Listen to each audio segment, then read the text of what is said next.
संत रामपाल जी महाराज एक ऐसे महान संत जिन्होंने अपनी सतभक्ति, तत्व ज्ञान, करुणा और सेवा के बल पर समाज में नई मिसाल कायम की है। संत रामपाल जी महाराज की अगुवाई में उनके सभी सतलोक आश्रमों से समाज कल्याण के अद्भुत कार्यों ने समाज को सुनहरे भविष्य की एक नई उम्मीद दिखाई है। संत रामपाल जी महाराज से नाम दीक्षा लेने के बाद लाखों लोगों की लाइलाज बीमारियां जैसे कैंसर, एड्स आदि ठीक हुई। संत जी के ज्ञान से प्रेरित होकर उनके अनुयायियों ने लाखों यूनिट रक्तदान किया। संत जी ने लाखों बहन बेटियों का दहेज मुक्त विवाह करवाया।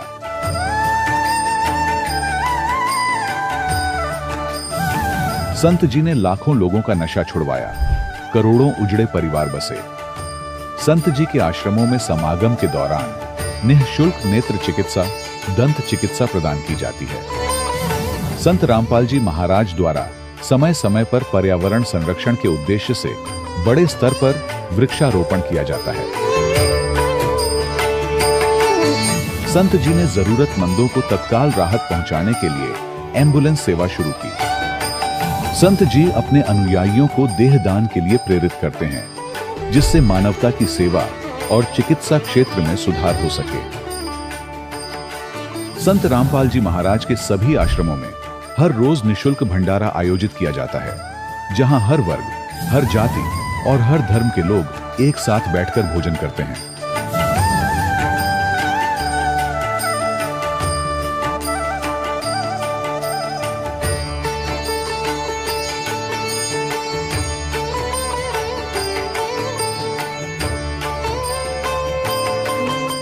संत रामपाल जी महाराज की अन्नपूर्णा मुहिम ने गरीब और बेसहारा लोगों के जीवन में एक नई ऊर्जा और उम्मीद को जन्म दिया है।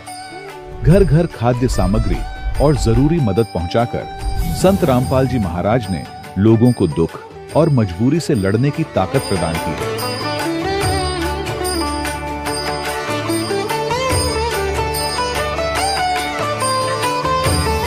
संत रामपाल जी महाराज द्वारा गरीब लोगों के लिए घर बनवाने का अद्भुत कार्य एक ऐसी मिसाल कायम कर रहा है जो सदियों सदियों संत जी की उदारता और दया भावना के तौर पर जाना जाएगा।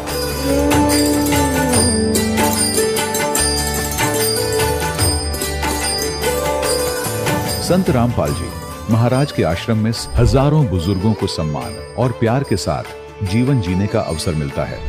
उनके खाने, रहने और स्वास्थ्य की पूरी जिम्मेदारी संत रामपाल जी महाराज उठाते हैं। अनाथ बच्चों के लिए संत रामपाल जी महाराज के सभी आश्रम किसी वरदान से कम नहीं। यहाँ उन्हें शिक्षा, संस्कार और भविष्य के लिए बेहतर अवसर प्रदान किए जाते हैं। चाहे बाढ़ हो, भूकंप या महामारी, संत रामपाल जी महाराज और उनके अनुयायी हमेशा ही जरूरतमंदों के लिए सबसे आगे खड़े रहते हैं।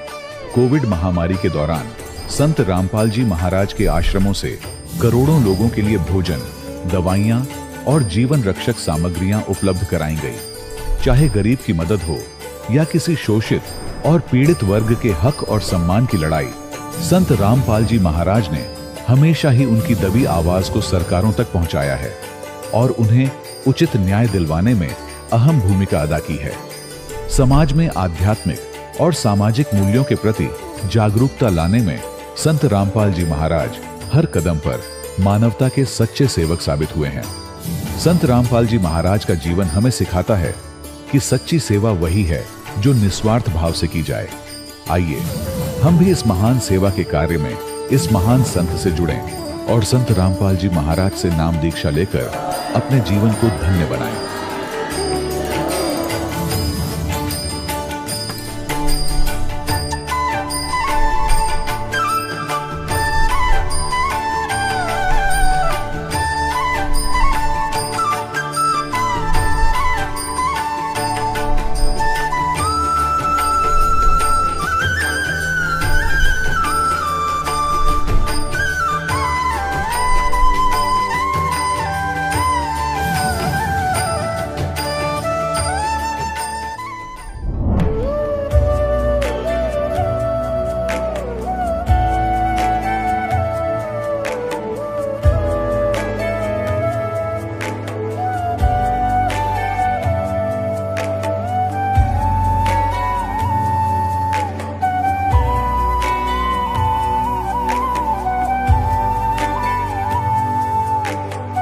गीता 18 के श्लोक नंबर 62 में भगवान स्वयं कह रहे हैं कि अर्जुन उस परमेश्वर की शरण में जा जिसकी कृपा से परम शांति व शाश्वत स्थान अर्थात सतलोक को प्राप्त होगा।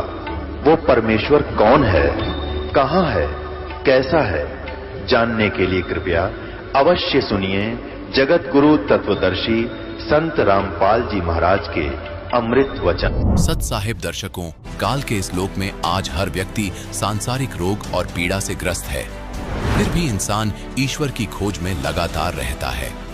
ईश्वर की सही परख मानव को एक सच्चा संत ही बता सकता है, लेकिन जब एक व्यक्ति सच्चे संत के संपर्क में ना आकर गलत मार्ग पर चलने लग जाता है तो उसका परमात्मा के नाम से विश्वास उठ जाता है। ऐसी ही कहानी है नीरज जी की, जो लुधियाना पंजाब के रहने वाले हैं। नीरज जी 3 साल से जय गुरुदेव पंथ से जुड़े थे और उनके द्वारा बताई गई भक्ति साधना करते थे, लेकिन उस साधना से नीरज जी को कोई लाभ नहीं मिला।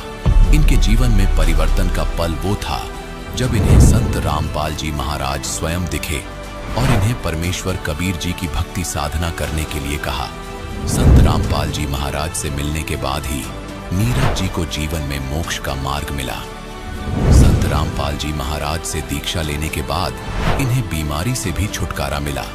आइए जानते हैं कैसे इन्हें अपने जीवन में सच्ची भक्ति और मोक्ष का रास्ता मिला। अब सुनिए नीरज जी के जीवन परिवर्तन की कहानी, उन्हीं की जुबानी। नमस्कार सर। सत साहिब जी। सर क्या नाम है आपका? नीरज दास। सर कहाँ से आए हैं आप? प्रेमनगर लुधियाना। सर संत रामपाल जी महाराज से नाम दीक्षा लेने से पहले आप क्या भक्ति साधनाएं करते थे?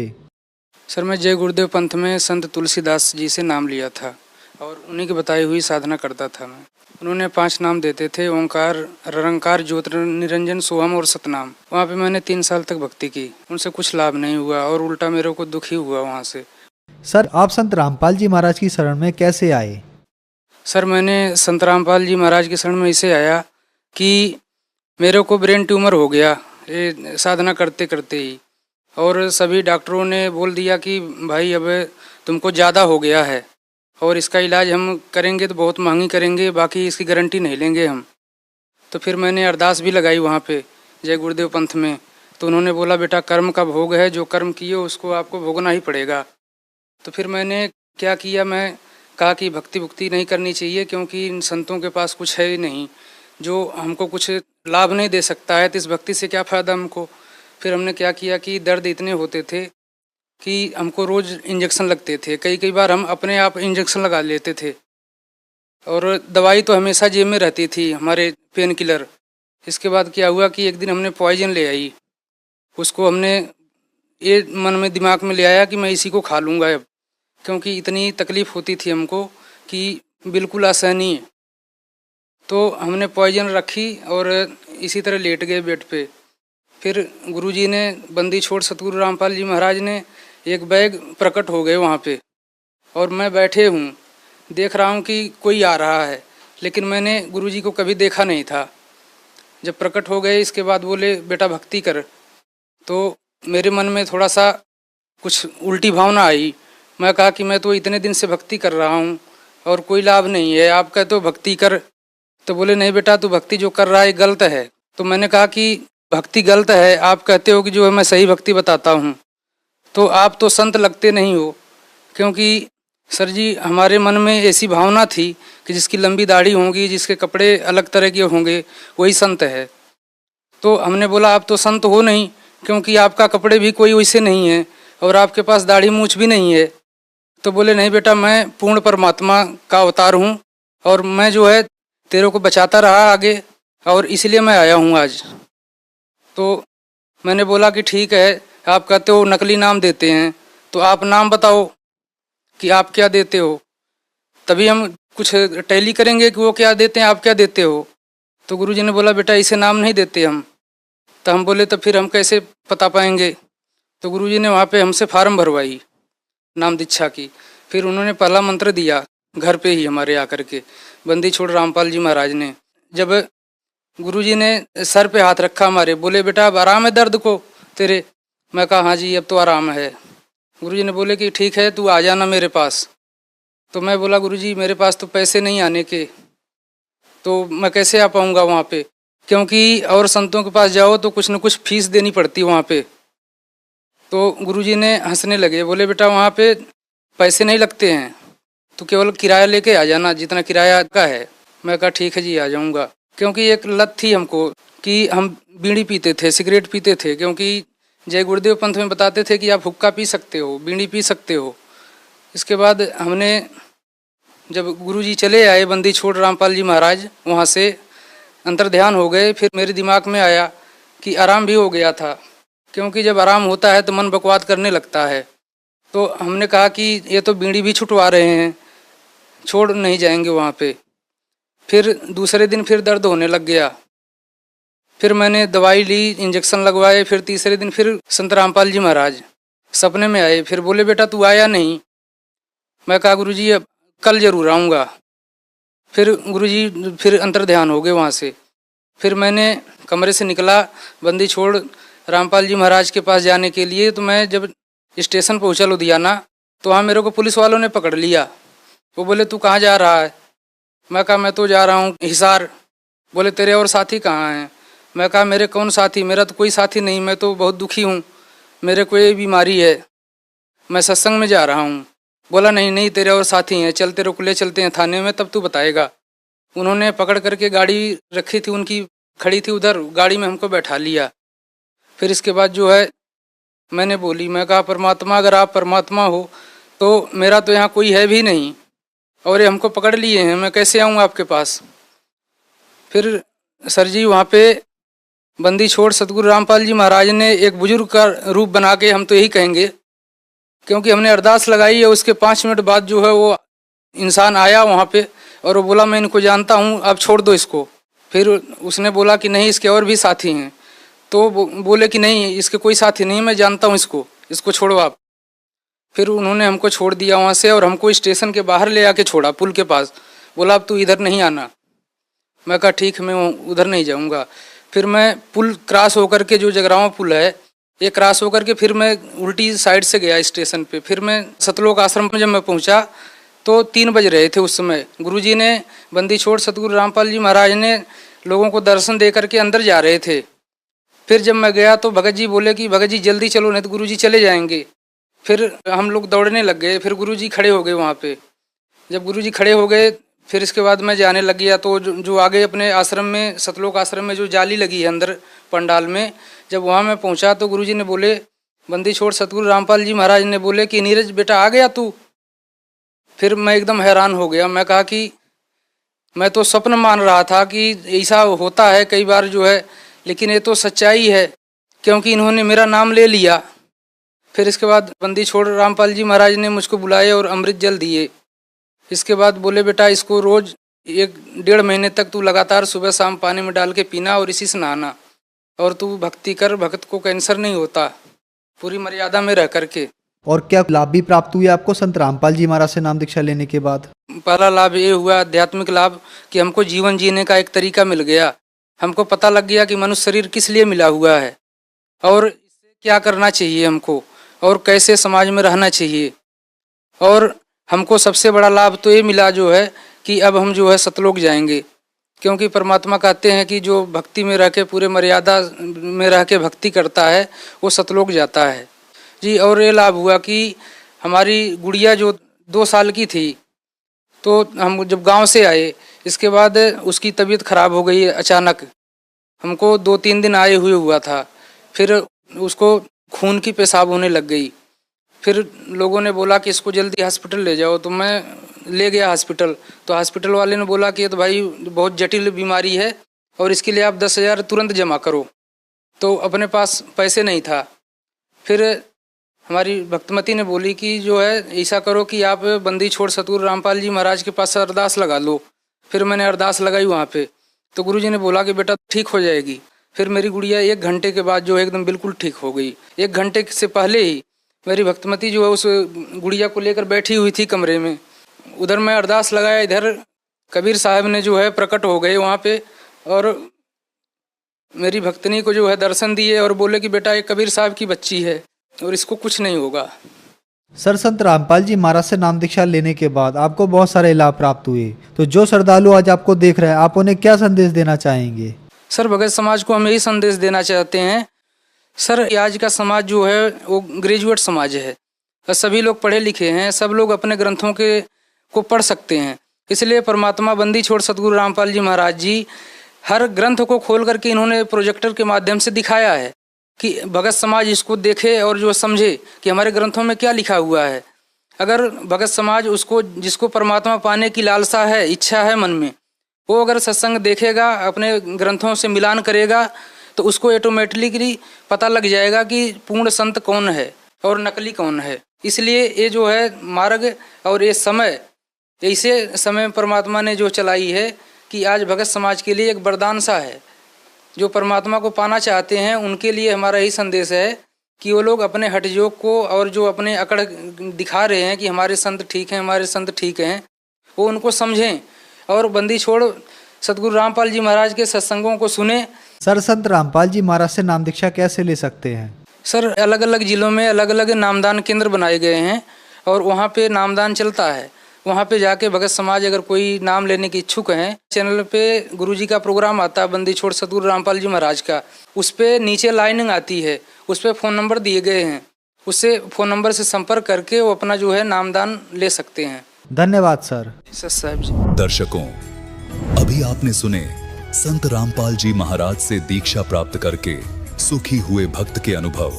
अब देखिए जगत गुरु तत्वदर्शी संत रामपाल जी महाराज के मंगल प्रवचन। एक समय बनारस के अंदर, काशी के अंदर एक दामोदर नाम के बहुत बड़े व्यापारी रहा करते थे, बिजनेसमैन। उनका अपना एक पोत था, समुद्री जहाज था, और उसके साथ वो व्यापार करने के लिए समुद्र मार्ग से दूसरी स्टेटों में जाया करते थे। उसके साथ और भी उसी शहर के आसपास के काफी अन्य बनिए लोग भी साथ जाते थे उसके जहाज में किराए पर, और अपना सौदा लाया करते थे। सेठ जी बाहर गए हुए थे और पीछे से उनकी धर्मपत्नी, जिसका नाम धर्मवती था, वो बहुत धार्मिक थी। सेठ दामोदर भी बहुत नेक आदमी थे, भक्ति, बहुत विश्वास करते थे परमात्मा में। और हमारे हिंदू समाज के अंदर राम और कृष्ण, गणेश और इन भगवानों से ऊपर कोई हमारा इष्ट नहीं था। जो हम करते हैं वैसे ही वो किया करते थे। उस समय परमात्मा के बहुत से शिष्य हो गए थे और बहुत दुख दूर हो गए थे। एक दिन ऐसे ही उस सेठ की पत्नी धर्मवती के पास एक बहन गई उसके पास कि बहन, हमारे घर पर सत्संग है, आप आ जाओ। तो उसने सोचा चल मेरी वो बहन ज्यादा उसके निकट थी और पहले कई बार चर्चा कर रखी थी उसने परमात्मा की। तो कर्मवती ये कहा करती, कभी आसपास आपके गुरुजी आवे तो उसमें बताना, ज्ञान समझ में आ गया तो मैं दीक्षा लूंगी, वैसे नहीं लूंगी। तो उस बहन ने अपना सत्संग करवा लिया और उसको अपनी सहेली को आमंत्रित किया। अपने आत्माओं परमात्मा का ज्ञान, ओए होए, और ज्ञान सब ज्ञानड़ी, कबीर ज्ञान सो ज्ञान, जैसे गोला तोब को करता चले मैदान। परमात्मा ने सृष्टि रचना सुनाई। परमात्मा जहां भी नया सत्संग करते थे सबसे पहले सृष्टि रचना सुनाया करते थे, और फिर मालिक की वाणी में उनके शब्द में ज्यादा कसकती आत्मा तुरंत खिंच जाती थी। सारा ज्ञान सुना। धार्मिक देखो, पुण्यात्मा होती है ना, वो घनी अटबट नहीं कराया करते, सारा प्रमाण सामने। और फिर अग्रम अग्रम तो धर्मवती उस बहन का एकदम सिर गया शरीर। जब सत्संग परमात्मा ने कर लिया 2 घंटे और बैठ के 10-20 भगत थे, अपनी अपनी कहने लगे। परमात्मा ने कहा बेटा दीक्षा लेगी? वो कहने लगी महाराज मेरी आत्मा तो मानना है, मैं दीक्षा लूं आपकी, मुझे ज्ञान पूर्ण रूप से समझ में आ गया। कुछ तो उस बहन ने कई बार सुना रखा था और फिर परमात्मा ने फिर उसको सही सुचारू कर दिया। पर भगवान है मेरा एक समस्या है मेरे सामने। तो परमेश्वर कबीर जी ने कहा, बोल बेटा क्या समस्या शंका है वो बता मुझे। कि न्यू सुना है मैंने कि जोड़े में नाम लेना चाहिए। मेरा पति गया हुआ प्रदेश में धन कमाने के लिए, और वो आ लेगा तब नाम लूंगी, लेकिन मैं अब मुझे ऐसा लग रहा है कि मैं इस घर से बाहर कदम रखूंगी आपकी झोंपड़ी इस स्थान तक, कि मेरी मृत्यु ना हो जाए। आज मुझे आपके सत्संग से एक एक पल भारी हो गया कि जीवन नाश हो रहा है मेरा, तो मैं नाम कैसे लूं।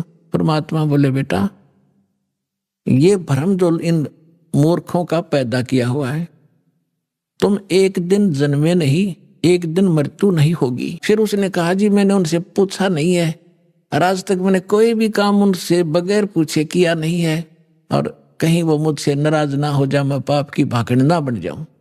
परमात्मा ने कहा, बेटा आत्म कल्याण के मार्ग में किसी से पूछने की आवश्यकता नहीं, और सभी कामों में सलाह ले सकते हो, सभी बातों में। इसमें एक पल भी देर नहीं करनी चाहिए, कोई पाप नहीं लगे। अब वह चाहे नो ठीक, गुरु जी के मुख से जो शब्द सुन लियो फाइनल सच्ची है, मैं महाराज फिर दीक्षा दे दो। अब उसने नाम ले लिया।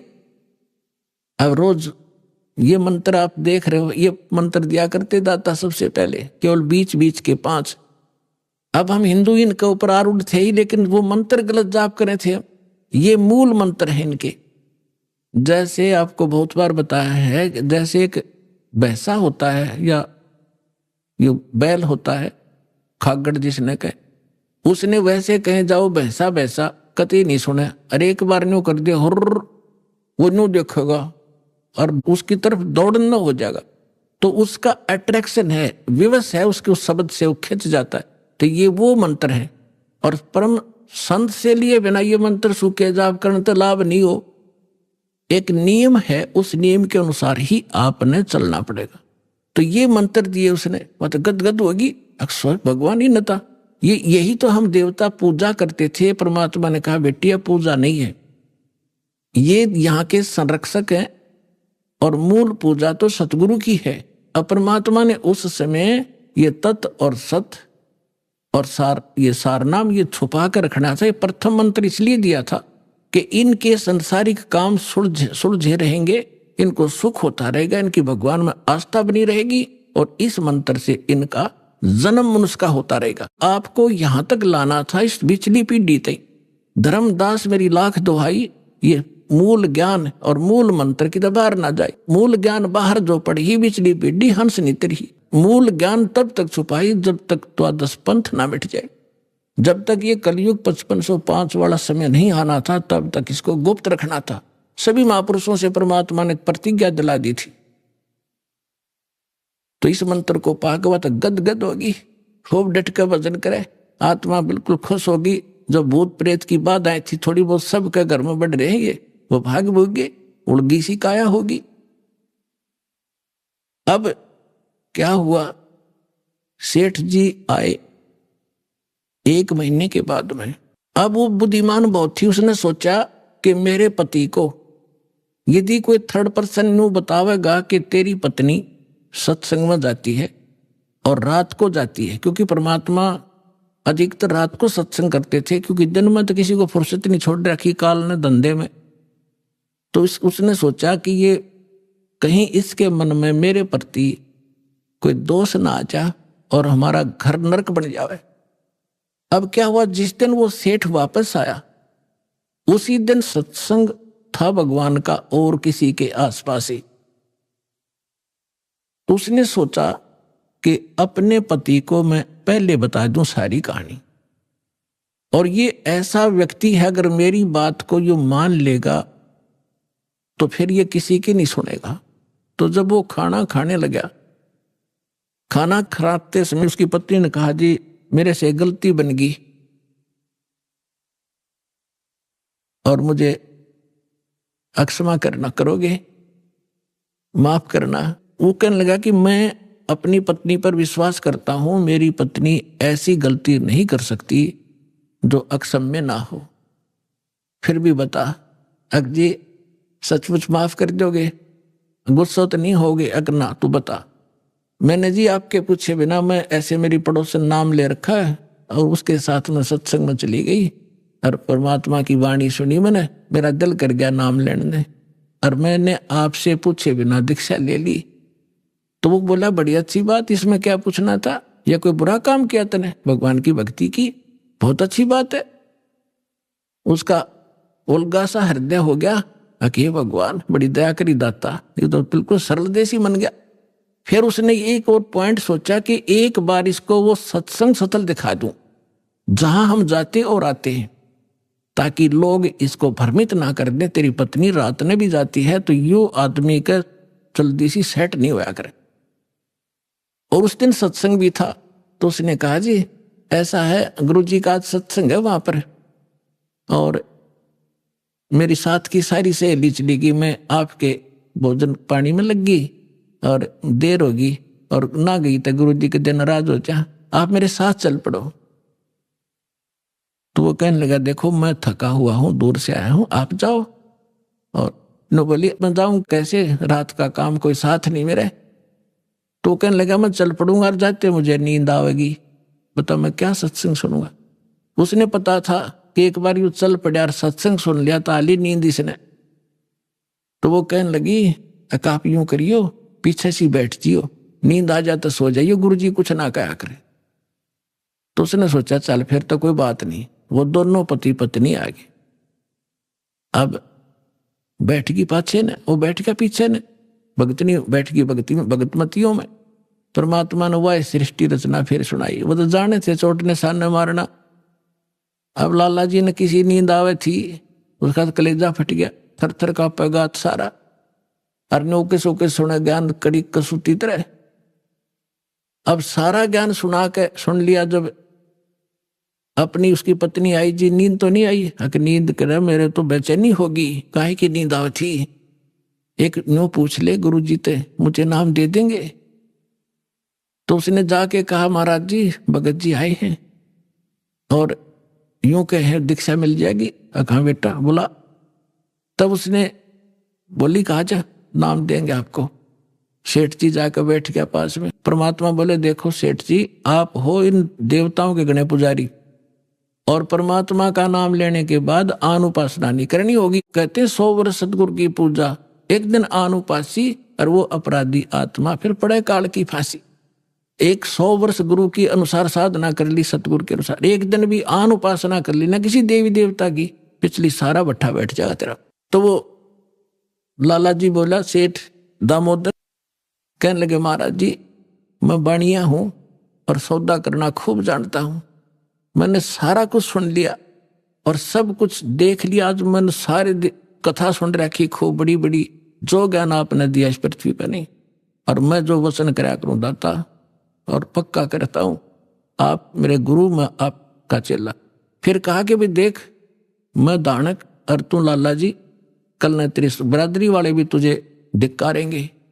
ने बोला जी मुझे नाम दो और आप साथ रहियो दास के, जो होगा सो देखी जाएगी, मुझे दीक्षा दो। और परमात्मा ने कहा कि और उपासना नहीं करोगे फिर किसी देवी देवता की, नहीं तो नुकसान हो जाएगा। लेकर नाम, और परमात्मा का हाथ से चित्र बनाया करते थे, वहां जब का हाथ से बनाया करते थे, सब जगह मिला करते थे। वो फोटो ले गया, जो विधि बताई थी विधान वो शुरू कर दिया आपने। फिर कुछ दिन के बाद वो कई दिन सत्संग सुने, फिर व्यापार में जाना था तो सभी वो दूसरे व्यापारी भी साथ थे। अब उसने क्या किया, उस जहाज के अंदर उसने अपना एक कक्ष बना रखा था जिसमें सारे देवी देवताओं के फोटो थे, और वहीं अपना घंटी बजाया करता, बैठ कर आरती करा करता, जय गणेश देवा माता थारी पार्वती, ये सारी कथा सारी आरती करा करता।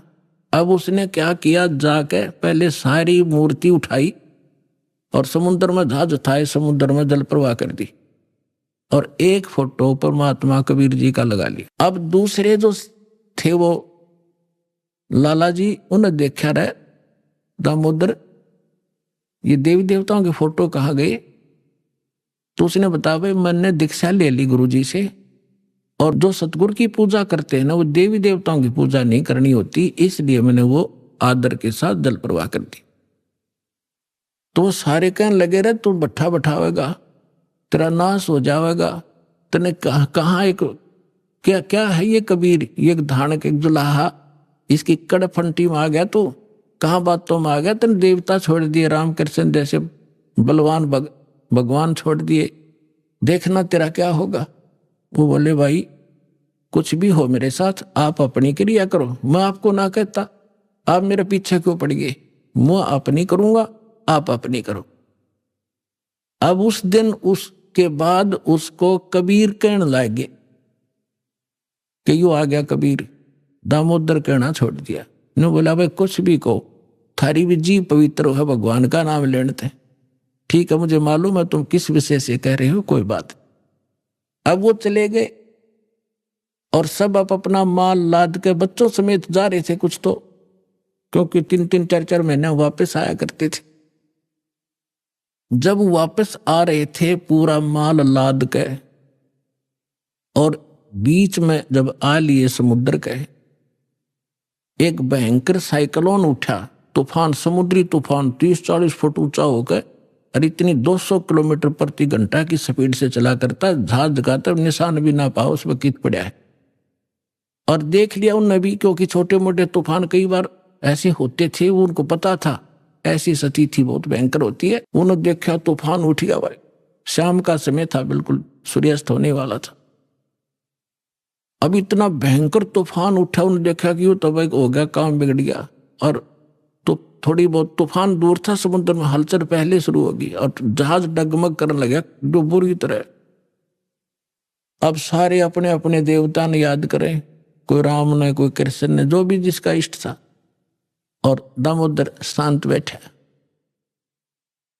अब सब घबरा रहे थे, घिघी बंदगी, बच्चे मरे, सारी संपत्ति का नाश हुआ था। तो वो कहने लगे दामोदर आप क्यों नहीं अर्ज करते अपने गुरुजी से कि मैं क्या करूंगा, मेरा गुरुजी तो गरीब सा व्यक्ति है मेरे भगवान, पर आपके इसे ताकतवर भगवान जी ने पहाड़ तक ठा दिए, आप बच्चों के मैं बच जाऊंगा, आप कर लो अपनी अर्ज। जब उन्होंने देखा कोई जतन काम नहीं कर रहा, उनमें एक वृद्ध लाला जी था, नो क्या कर भाई, क्या अगर सतगुरु का भगत तगड़ा हो से आप एक वे अर्ज कर दो। ने बोला तुम बैठ जाओ, कदे बीच में फिर नो को महाराज ने सुन ली थी, अग बैठा को नहीं जाता, तो कर लिया रजम बंद हो जाते।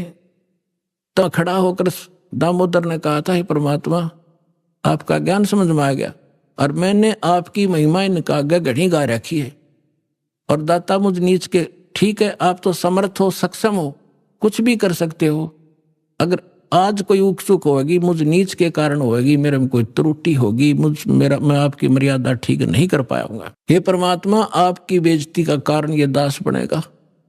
न्यू कहकर वो बेहोश हो गया, अर्ध से पुकार के। इस बात ने सोच कर मैं तो बहुत क्या करता, परमात्मा न्यू कर दिया, उसका न्यू कर दिया, उसके ऐसे कर दिया। इतने समय में अंधेरा हो गया, रात के 8-9 बज गए, और तूफान ऐसे बैठ, चांदनी रात्रि थी, ऐसे बैठ गया जैसे छाड़ा सा वहीं का वहीं, नो का नो धरती।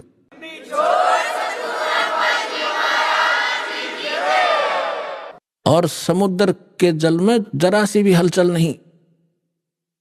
अब उस दामोदर को पानी के छींटे छाटे मार के मुंह पे होश में ले आई। तब उन्होंने कहा कि भाई दामोदर हमसे बड़ी घनी गलती हुई, हमने आपके गुरुदेव की बेइज्जती करी, हम कति नीच प्राणी हैं। और उन्होंने संकल्प कराया था कि यदि आज जान बच गई, हमारे भगवान तो फेल हो लिए, जब आज ये तूफान रुक गया, हमारी जान बच गई, दामोदर हम तेरे साथ चलाएंगे, नाम लेंगे उस परमात्मा का।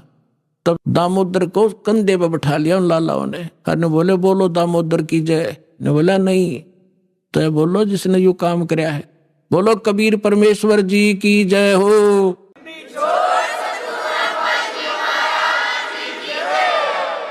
अब उधर से परमात्मा उसी दिन रात्रि में सत्संग कर रहे थे, 7-8 बजे सी, और सर्दियों का मौसम था। अब कुछ भक्त सामने आसपास बैठे थे, एकदम परमात्मा ने क्या किया, ऐसे मुंह पर करनो हाथ फेर कर ऐसे झटका दिया, आसपास के बैठे भक्तां के छींटे लगे। उन्होंने सोचा भाई पसीने कैसे आगे सर्दी में, गुरुजी आपके पसीने आगे?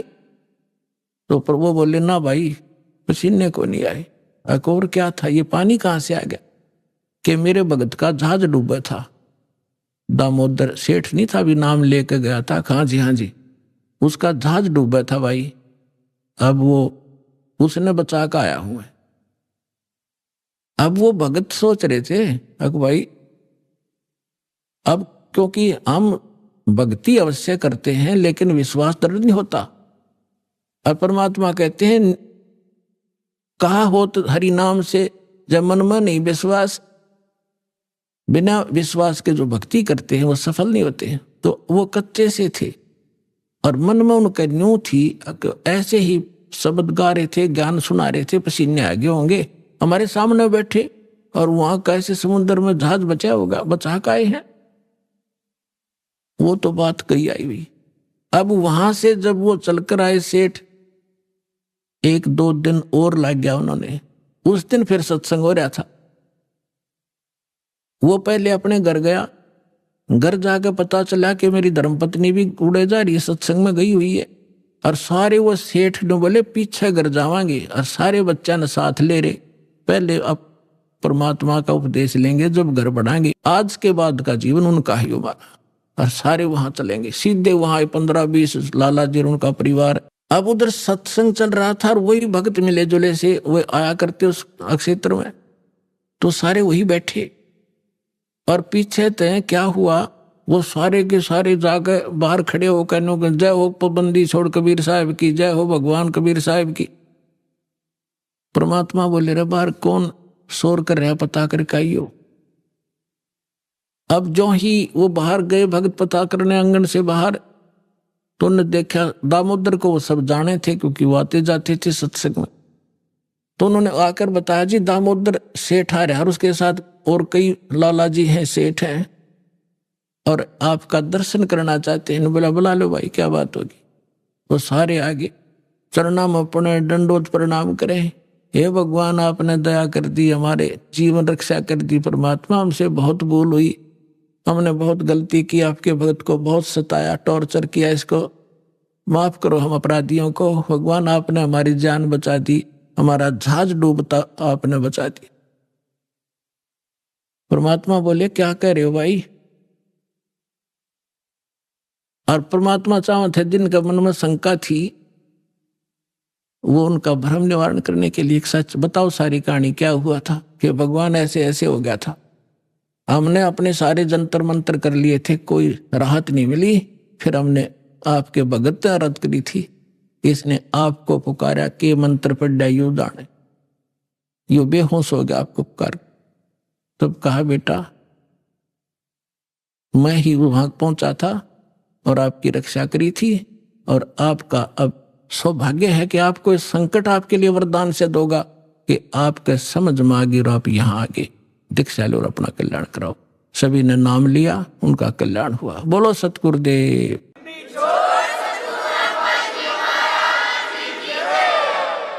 दामोदर सेठ के हुए थे अकाज, अर्ज करी डूबता देखे जहाज। दामोदर सेठ के हुए थे अकाज, अर्ज करी डूबता देखे जहाज।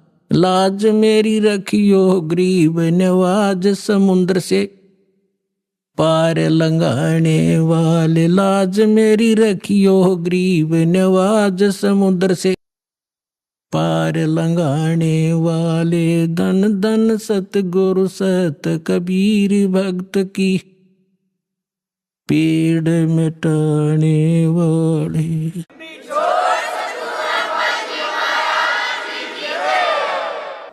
परम पिता परमात्मा पूर्ण ब्रह्म सारी सृष्टि के रचनहार कबीर देव कबीर परमेश्वर जी की असीम रजा से आप सभी पुण्यात्माएं सत्संग सुनने के लिए उपस्थित हुए।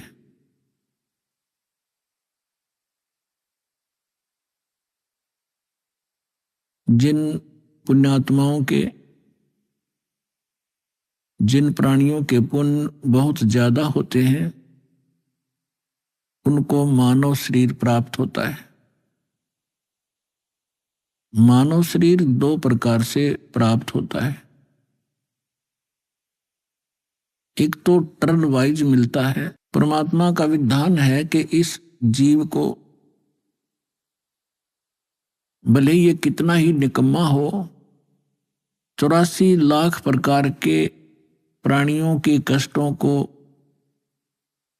पूरा एक चक्कर लगाने के उपरांत इसको एक मानव शरीर परमात्मा अवश्य दिलवाते। और दूसरी प्रकार का जो मानव शरीर प्राप्त होता है वो उन पुण्यात्माओं को होता है जो पहले भी मानव थे, उनके पुण्य ज्यादा थे, जिस कारण से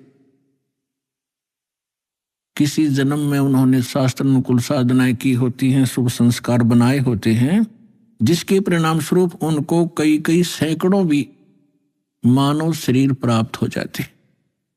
लेकिन उन मानव शरीर के अंदर यदि सतगुरु नहीं मिलते,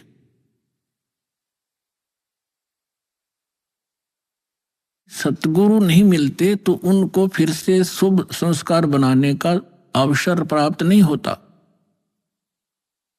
और सतगुरु के अतिरिक्त अन्य किसी नकली संतों से ज्ञान प्राप्त करके साधना करते हैं, वो शास्त्र विरुद्ध साधना होने से यूजलेस होती है। उदाहरण के लिए श्रीमद् भगवत गीता अध्याय नंबर 16 के श्लोक 23 और 24 पर्याप्त है। और जब तक हम शास्त्र अनुकूल साधना नहीं करेंगे, हमारे आध्यात्मिक शुभ संस्कार नहीं बन सकते। तो जिस कारण से भले ही सैकड़ों मनुष्य जीवन भी प्राप्त कर ले वो प्राणी जिसके पूर्व जन्म के किसी समय शुभ संस्कार ज्यादा संचित हो गए और फिर वो मनुष्य शरीर प्राप्त करता हुआ आ रहा है, उसके लिए वो कौन सा समय है? अब ये समय है जो ये प्राइम टाइम है, ये बिचली पीढ़ी प्रारंभ होगी कलयुग की। इसमें परमात्मा अपने बच्चों को अपने वचनानुसार अब सबको तत्व ज्ञान से परिचित कराएगा, सतनाम सारनाम सबको प्राप्त कराएगा। जो यहां से निकल जाएंगे सावधानी बरत कर सत साधना करके, वो तो गए, सफल हुए। और जो नहीं निकल पाए और साधना कर रहे हैं, किसी भी कारण से वो फाउल हो जाते हैं और पार नहीं हो पाते हैं, तो वो भी काफी करोड़ों की संख्या में ऐसे हो जाते हैं। तो जो करोड़ों की संख्या में सत्साधना करते हुए और यहां रह जाएंगे, ये मंत्र ऐसे अनमोल और इतने कीमती हैं, इनकी थोड़ी ही साधना से बहुत ज्यादा आध्यात्मिक एनर्जी स्टोर हो जाती है। सतनाम के विषय में सूक्ष्म वेद में कहा है, सतनाम पालड़े रंग होरी हो, सौदा लोक चढ़ावे राम रंग होरी हो, तीन लोक पास अंग धुर रंग होरी हो, तो ना तुले तुलाया राम रंग होरी हो। जैसे हम यहाँ के त्योहार मनाते हैं, होली, होरी मीन खुशी से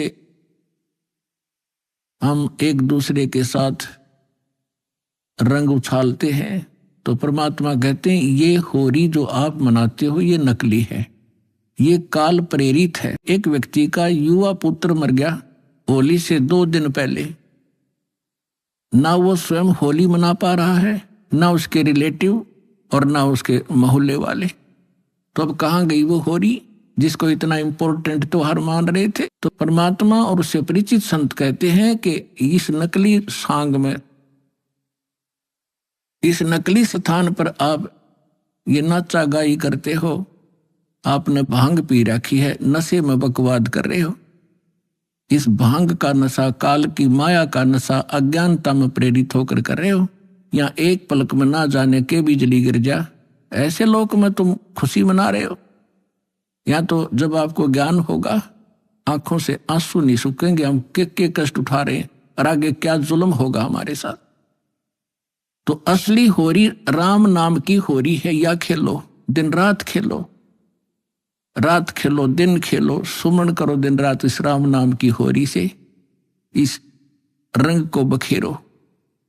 तो क्या कहते हैं कि सतनाम जो 2 अक्षर का मंत्र है, जिसमें एक ओम है एक तत् है, और ये ऐसा अनमोल मंत्र है, इसकी इतनी कीमत बताई है। यदि विधिवत परम संत अधिकारी संत से प्राप्त करके, अधिकारी आपको बता देता हूं 21 ब्रह्मांड में, इस विश्व में इस दास के अतिरिक्त इन तीनों मंत्रों को देने का कोई अधिकारी नहीं है। या गलती ना करियो, बहुत धोखा खा लिया आपने।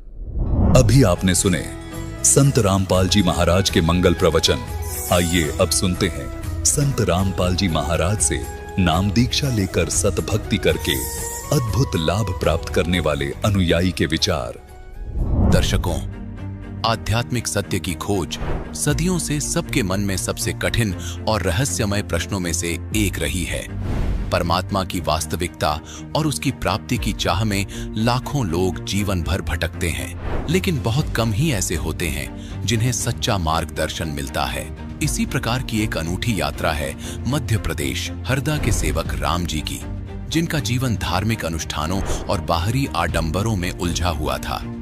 सेवक राम जी ने देवी देवताओं की पूजा, भैरव साधना और नर्मदा परिक्रमा में वर्षों बिताए। 2013 कुंभ मेले में बाबाओं के बीच रहकर ये स्वयं ही बाबा बन गए। अनेक धर्म गुरुओं की शरण भी ली, बड़े बड़े महामंडलेश्वरों के बीच भी रहे, परंतु इनकी आध्यात्मिक प्रश्नों की प्यास शांत नहीं हो पाई। दर्शकों, आपको बता दें कि इनकी अध्यात्म की प्यास खत्म तब हुई जब इन्हें सच्चे आध्यात्मिक गुरु तत्वदर्शी संत रामपाल जी महाराज जी की शरण प्राप्त हुई। संत जी से प्राप्त तत्व ज्ञान ने न केवल इनकी सभी भ्रांतियों को दूर किया, बल्कि इनके जीवन में अद्भुत लाभ भी दिए। अब आप स्वयं सुनिए सेवक राम जी की मुंह जुबानी उनके जीवन परिवर्तन की ये सच्ची कहानी। नमस्कार सर। नमस्कार जी, सत साहेब सर जी। सर क्या नाम है आपका? सर जी मेरा नाम है सेवक रामदास जी, हरदा जिला MP मध्य प्रदेश, गांव डगावा शंकर। सर संत रामपाल जी महाराज से नाम दीक्षा आपने कब ली? सर जी संत गुरु रामपाल जी महाराज जी से नाम दीक्षा 29 सितंबर 2017 में ली जी। सर संत रामपाल जी महाराज से नाम दीक्षा लेने से पहले आप क्या भक्ति साधनाएं करते थे? सर जी संत रामपाल जी महाराज जी से नाम दीक्षा लेने के पहले ब्रह्मा विष्णु महेश के सानिध्य से जितने भी देवी देवता हैं, भिलड़, बहरू, नर्मदा, साईं बाबा, भोलेनाथ, दुर्गा जी, जो भी सब जितने भी देवी देवता हैं, गणेश जी, इनकी सब की साधना करते थे जी। तो फिर संत रामपाल जी महाराज की शरण में आप कैसे आए? सर ऐसा कारण बना कि कहीं भी जितने भी देवी देवताओं की हम भक्ति करते थे जी सर, नर्मदा जी की हम हर अमावस्या गांव से पैदल नहाने जाते थे जी। हमारे गांव से नर्मदा नदी 45 किलोमीटर पे पड़ती है। लोग बाग मोटर गाड़ी इनसे जाते थे, मैं पैदल ही जाता था जी, कि कहीं से भी मालिक का सच्चा ज्ञान मिल जाए और हमें घर सच्चे ज्ञान मिलने के बाद घर में सुख शांति हो जी, बाहर वादा कलेश मिटे जी। पर ऐसा कुछ भी नहीं हुआ। उसके बाद शिरडी 4 साल पैदल ही गए जी, कोई ट्रेन से, कोई बस से, कोई जीप से नहीं गया जी। 4 साल शिरडी पैदल ही गया। वहाँ भी देखा कहीं भी ऐसा ज्ञान जो संत रामपाल जी महाराज ने दिया, ऐसा ज्ञान कहीं नहीं मिला जी। उसके बाद सब कुछ हो गया, फिर मैं खुद ही बाबा बन गया कि कहीं अपन बाबा बन जाओ, इस बाबा के भेष में कहीं सच्चा ज्ञान बाबा उनके बीच में सत्संग करने से हो सकता है कहीं मिल जाए जी। तो ऐसा कुछ नहीं हुआ। 2013 में कुंभ था, उस समय में 15-20 दिन बाबा उनके बीच में रहा। एक साधु से मेरी चर्चा हुई, सत्संग हुआ, तो उस साधु से मैंने पूछा कि जैसे जो महामंडलेश्वर, शंकराचार्य, जो पूरी गिरी ये सब बनाते हैं, कैसे बनाते हैं जी। तो उस संत ने ये जवाब दिया कि आपके पास क्या 50,000 1 लाख रुपए है जो आप को भी महामंडलेश्वर, पूरी गिरी, शंकराचार्य जो भी है हम बना सकते हैं जी। तो हमने कहा वो कैसे? तो उन्होंने वो बताया, बोले ऐसे कि आपको एक कार्ड दिया जाएगा, उसमें सब आपका पक्का एड्रेस पूरा अखाड़े का, और आपको एक आश्रम दिया जाएगा। तो हमने सोचा, हमने पूछा, उनसे पूछा कि ये क्या ऐसे ही अगर हमारे अंदर कोई सच्चा ज्ञान या कोई हमारे पास में कोई ग्रुप जो हमसे कोई सत्संग कर सके कि पूर्ण परमात्मा कौन है जी, तो हम फिर उसे क्या बोले, कुछ रामायण की 2-4 चौपाई सुना दो, कुछ गीता के 2-4 कुछ चौपाई सुना दो, बस अपना सत्संग हो गया जी। तो हमने कहा ये तो सब बेकार है, ये तो हम लोगों को, किसानों को, जनता को ठग रहे हैं जी। ऐसे से तो अच्छा है कि हम घर जाएं और हमारा काम धंधा किसानी संभालें और वहीं से बैठे बैठे जो भी है हम हमारे से जितना भी, जब तक नी मालिक का ज्ञान मिल रहा है पूर्ण परमात्मा का, जब तक हम ये जगत की भक्ति करते रहें। तो ऐसा ही हुआ जी। हम इलाहाबाद कुंभ से आए और नर्मदा नदी में सारा झोली चोला जो भी दाढ़ी वाड़ी सब था वो सब हमने सब वहीं बना के चोले ओले झोली सब छोड़ दिया जी। घर आए, कुछ दिन ऐसी जगत की भक्ति करते रहे। उसके बाद हमारे बड़े भाई पहले से ही मतलब सच्चे ज्ञान की प्राप्ति के लिए वो खोज में थे, तो उन्होंने संत रामपाल जी महाराज जी से नामदान लिया था जी। नामदान लेने के बाद 6 महीने बाद हम मम्मी पापा तीनों को ऐसे चमत्कार हुआ कि हम लोगों ने 29 सितंबर 2017 में तीनों ने बैतुल सतलोक आश्रम संत रामपाल जी महाराज जी से नाम दीक्षा ले ली जी। सर जी, संत रामपाल जी महाराज जी का ज्ञान ऐसा है कि मैं जब जगत में था, बाबा उनके बीच में, खुद में बाबा बन के उनके बीच में बैठा, तो वहाँ सब पैसे लेना, लूटना, झूठ बोलना और एक दूसरे में लड़ाई करना, चिलम तम्बाकू पीना, और जैसे मैंने एक प्रस्ताव रखा कि महामंडलेश्वर पूरी गिरी ये सब कैसे बनाया जाता है, तो बोले आपके पास 1 लाख रुपए है, आपको भी महामंडलेश्वर पूरी गिरी बना दिया जाएगा। तो ऐसा सब कुछ देख के जब मैं इस भक्ति में संत रामपाल जी गुरु महाराज जी की शरण में आया, तो मैंने देखा कि इसमें तो ऐसा कुछ नहीं है, ये तो उत्तम सतपूर्ण परमात्मा का रास्ता बता रहे हैं। बल्कि मैं प्रमाणित हूँ कि मैं दर दर भटका, मेरे को हर जगह लूटा गया, ठगा गया, पर यहाँ जो भक्ति में आया तो इसमें कुछ नहीं है, सब निःशुल्क नामदान है और ऐसे मंत्र है जिस देवी देवताओं की हम इतनी पूजा करते थे, ढोक लगाते थे, लोट मारते थे, पैदल जाते थे, उपवास करते थे,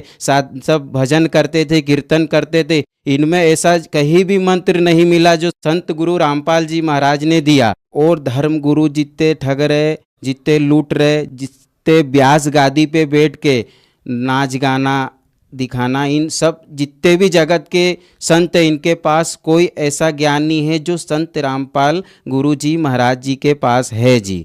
इसलिए संत रामपाल जी गुरु महाराज जी की शरण में आए जी। सर, हमने सुना है कि संत रामपाल जी महाराज से नाम दीक्षा लेने के बाद श्रद्धालुओं को बहुत सारे लाभ प्राप्त होते हैं, चाहे वो आर्थिक हो, शारीरिक हो, मानसिक हो या भौतिक हो। तो क्या आपको भी कुछ लाभ प्राप्त हुए संत रामपाल जी महाराज से नाम दीक्षा लेने के बाद? जी सर जी, संत रामपाल जी गुरु महाराज जी के शरण में आने के बाद वो लाभ हुए जो कि सबसे पहले लाभ तो हमें आध्यात्मिक ज्ञान मिला जी। जो कि मैं जगत में इधर उधर भटका, नर्मदा परिक्रमा 108 दिन में किया कि कहीं भी नर्मदा परिक्रमा करते करते साधु संतों के बीच में सच्चा ज्ञान मिले, तो ऐसा कुछ नहीं हुआ जी।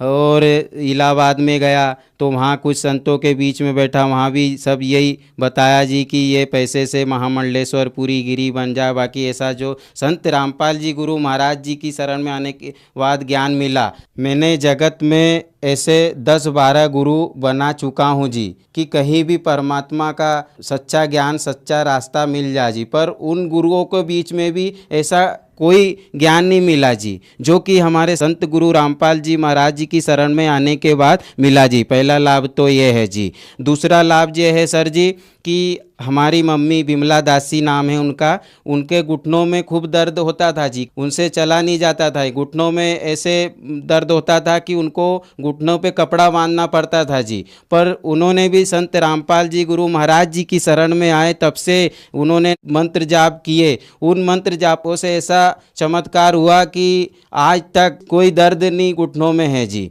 और तीसरा लाभ ये है सर जी कि हमारे पिताजी ओम प्रकाश दास जी है नाम उनका, जो कि एक दिन में एक बिंडल देसाई बीड़ी का पी जाते थे सर जी, और इसलिए उनको 8 दिन में एक पेटी लगती थी जी। और जो है कि संत रामपाल जी महाराज जी की शरण में आने के बाद आज बिंडल बीड़ी की तो दूर की बात सर जी, जो बीड़ी जिस बिंडल में रखते हैं हरा पन्ना, वो भी कहीं उनको दिख जाए तो उनको इतनी घृणा होती है, वो ऐसा लगता है कि उनको उल्टी होने वाली हो। तो ये तीसरा लाभ हुआ जी। और हमारे खेत में कोई फसल लागत लगा उतना फसल उस प्रकार से नहीं होती थी, पर मालिक संत गुरु रामपाल जी महाराज जी की शरण में आने के बाद हमारे यहाँ घर पे फसल भी संत गुरु रामपाल जी महाराज जी की कृपा से अच्छी होने रही जी। सर जी ऐसा है कि जैसे मैंने प्रथम गुरु बनाया, वहाँ हमें नौजवान शरीर देख के, हमारी सेवा भाव देख के हमें कोई ज्ञान कुछ बताए नहीं, और दिन भर हम जैसे आश्रम में कुछ उनके चेले चपाटी आते हैं जगत के, तो उन्होंने के बीच में वावा उनका हंसी मजाक होना, लेडीज़ ओन में बैठना, तो ये सब नज़ारा देख के हम वैसे ही हमारी आत्मा पेट भरा जाता है कि ये सब ऐसा करते हैं तो हमें सच्चा ज्ञान कैसा देंगे जी। तो हम फिर वहाँ से निकल जाते थे जी। फिर दूसरा देखो तो वहाँ भी ऐसा, तीसरा देखो तो वहाँ कहीं लड़ाई झगड़े चल रहे, आश्रम के बारे में चल रहा कि ये कर लेंगे वो कर लेंगे, ये मंदिर बना देंगे, ये मान बढ़ाई, और उसके चक्कर में पड़े रहते थे जी। ऐसे महामंडलेश्वर उनके बीच में भी गए तो वो भी बस यही मान बढ़ाई के चक्कर में भगवा कपड़ा पहन लेना, माला डाल लेना, तिलक लगा लेना, ये सब उनके बीच में। और कभी अगर कोई अच्छा सेठ बड़ा आ जाए पैसे वाला, तो हम जैसे कोई गरीब अगर बैठा हो चेला, अब अगर सच्चे ज्ञान के लिए तो उनको दूर बैठा देंगे, उनको पहले पास में बैठाएंगे जी। तो ऐसा मैंने सब कुछ देखा, कोई डॉक्टर के पास जाता है, कोई कहीं के पास जाता है, ऐसा ही अगर सच्चे ज्ञान प्राप्त करने के लिए आप अगर 10 या 20 गुरु भी बनाना पड़े तो बना सकते हो जी। जब तक सच्ची पूर्ण परमात्मा की भक्ति हमें नहीं मिले, जिससे हमें घर में क्लेश बाधा दूर नहीं हो, तब तक हमें वो सच्ची भक्ति नहीं हो सकती, वो सच्चा भक्त नहीं होता। ऐसे ही इतने 20 गुरु बनाने के बाद हमारे संत रामपाल जी गुरु महाराज जी ने ऐसा ज्ञान दिया जो कि आप गुरु बनाने की कोई आवश्यकता नहीं है, पूरे विश्व में यही गुरु रहेंगे, यही संत रहेंगे, और यही पूर्ण कबीर परमेश्वर पूर्ण परमात्मा के अवतार के रूप में आए हुए हैं जी। तो संत रामपाल जी महाराज ने आपको बहुत सारे सुख दिए, तो जो समाज आज आपको देख रहा है आप उन्हें क्या संदेश देना चाहेंगे? सर जी मैं संदेश तो क्या दे सकता हूँ, प्रार्थना कर सकता हूँ कि जगत के जितने साधु समाज ये है उनसे प्रार्थना करता हूँ जी कि आप भी आइए। और जैसे मैं जगत में साधु बन के दर दर पे भटका, मुझे लूटा गया, पैसे बोला गया कि पूरी गिरी पैसे से बना देंगे, तो ये सब आप भी ऐसे चोचले में मत पड़िए जी। आप अगर सच्चे पूर्ण परमात्मा की तलाश आप करते हो, आपके अंदर अभिमान नहीं है, मान बढ़ाई नहीं है, तो जो संत सदगुरु रामपाल जी महाराज जी भक्ति दे रहे हैं, वो भक्ति को आप पहले जो पुस्तक है जीने की राह, अंधश्रद्धा भक्ति, ज्ञान गंगा, इन पुस्तकों को पढ़ो और जो भी गीता है उनसे मिलाओ। आपको अगर ग्रुप सच्चा नहीं मिले तो आप कहना कि हाँ ये गलत है जी। जितने भी युवा जो साधु आज के युवा पीढ़ी से है, 20 साल 25 साल 30 साल 35 साल के अंदर जितने भी साधु है, जो भी मन में ऐसी भावना और इच्छा रखते हैं कि हम पूरी गिरी साधु जितने महामंडलेश्वर बनने की इच्छा रखते हैं, तो ऐसा कुछ नहीं है जी। आप कपड़े आपको पहना देंगे या काट देंगे, उससे कुछ पूरी गिरी और महामंडलेश्वर नहीं बन सकते जी। हमारे अंदर हमारे पास जब तक पूर्ण परमात्मा का सच्चा ज्ञान नहीं रहेगा तब तक हम उस परमात्मा के सेवक नहीं बन सकते जी। उनसे सभी से प्रार्थना है कि संत गुरु रामपाल जी महाराज जी की शरण में आइए और अपना कल्याण कराए जी। संत रामपाल जी महाराज से नाम दीक्षा कैसे ले सकते हैं? सर संत रामपाल जी गुरु महाराज जी से नाम दीक्षा ऐसे ले सकते हैं कि कहीं चैनलों पे टीवी पे सत्संग आते हैं जी, तो नीचे एक पट्टी चलती रहती है, उसमें सब कांटेक्ट है जी। उन नंबरों पे संपर्क करके संत रामपाल जी महाराज जी की शरण में आइए। धन्यवाद सर। सत साहिब।